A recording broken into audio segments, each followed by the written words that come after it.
Alright, Photoshop uses many different modes, and those have to do with color systems. And the most popular color systems that are used are called RGB and CMYK. If you go up to the top of your screen, click on Image, and go to Mode, you'll see these different choices. This particular file is in RGB. There's another one called CMYK, and we won't worry about these others for a while. But what is the difference between RGB and CMYK? Well, here it is. RGB, here on the right, is a system based on light, and it's additive color, and it stands for obviously red, green, and blue, RGB. Where you have red light projected and it crosses over green light, you get a yellow. And where red light crosses over with blue light, you get sort of a magenta. Green and blue overlap and you get a cyan. Where all three colors overlap, you get white. So it's based on that principle that color is refracted light. Like if you have a beam of light shooting through a prism, it refracts into the colors of the rainbow. That's what RGB is based on, and it's the color system that any electronic device uses. Your phone, your iPad, TV screens, computer screens are all based on RGB. This other system over here on the left, called CMYK, stands for printing inks. Cyan, which is a powder blue, magenta, which is a very, very light pinkish red, Y for yellow, and then K is for black, and black is not on here right now, but this is based on the color wheel principle. That, red and blue, when you mix them, you get purple. When you mix blue and yellow, you get green. When you mix red and yellow, you get orange, and then in the middle, you get mud. This is the mode that you would use whenever you turn a Photoshop file in to be commercially printed on a printing press. It will need to be in CMYK mode. Now you can switch back and forth. So the best thing to do is work in RGB mode until you are finished. And then when you're done, if it needs to be printed on a printing press, convert it over to CMYK. But the reason you do that is the RGB mode has one fewer color. It doesn't have the black. So it has more of the Photoshop filters available to it, so it's easier to use. So use RGB. We're going to stick with RGB, and we'll only convert to CMYK when we are ready to print. In fact, you can see this is RGB, particularly attractive looking family on a recent vacation. And this is RGB. Watch what happens when I turn it to CMYK.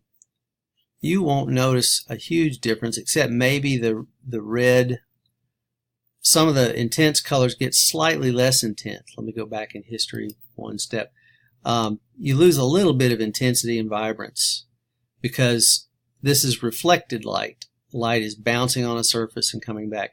And by the way, of course, this is a computer screen still, and so this is simulating. It's trying to estimate what printed inks would look like. So it's a simulation, really.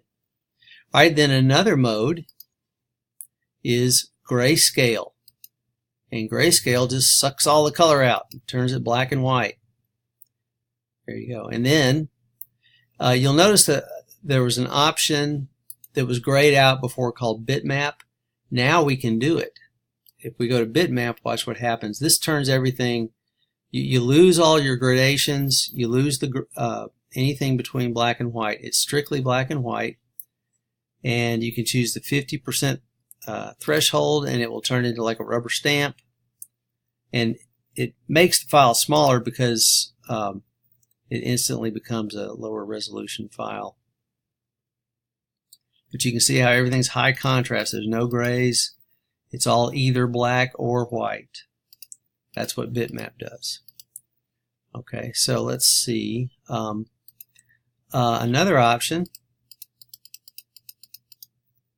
is once you turn it to grayscale, then duotone is open up to you. And duotone means like 2 inks.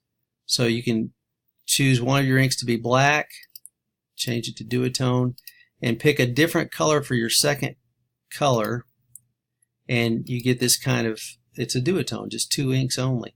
But you know, black doesn't have to be one of them. You could make one of them blue and it would be like this, 2 inks. So that's what a duotone will do. It tells me I have to specify the ink names, which I don't want to do right now.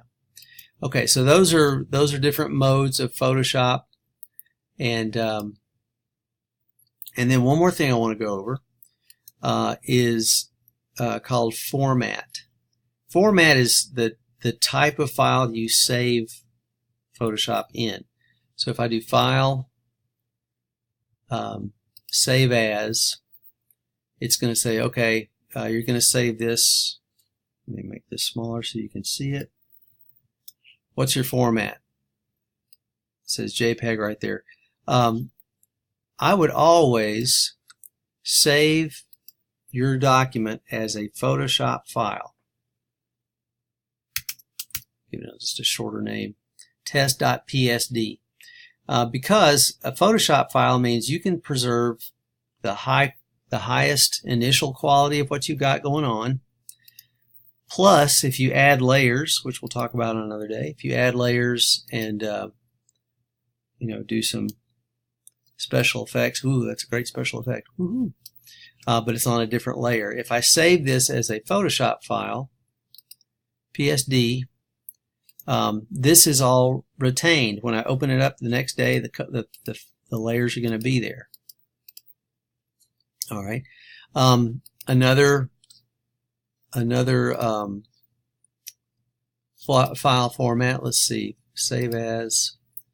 Of course, there's JPEG, and that's when you want to use something on the internet. We'll talk about optimizing an image, because JPEGs can be small or huge, and you want to take advantage of its compression ability. And we'll talk about how best to do that on another day. But this is what would be for the internet. TIFF, that is what you want a file to be if it's going to be in a document that will be printed on a printing press. It'll separate it into cyan, magenta, yellow, and black, the CMYK. It'll be in that system, and it'll preserve the high quality of your file without reducing the resolution. JPEG will. It'll reduce the resolution, reduce the quality of your image. And the first generation of a JPEG is fine. It usually looks great. But if you open that JPEG up and you make a little change and you save it again, it'll erode the quality a little bit more. And as you keep working on a JPEG file and messing with it and resaving it, it'll gradually degrade and get worse and worse. So to preserve quality, save it as a Photoshop. To put it in other documents and other formats that are high quality, use TIFF. For the internet, electronic devices, use JPEG. And that's the modes and formats.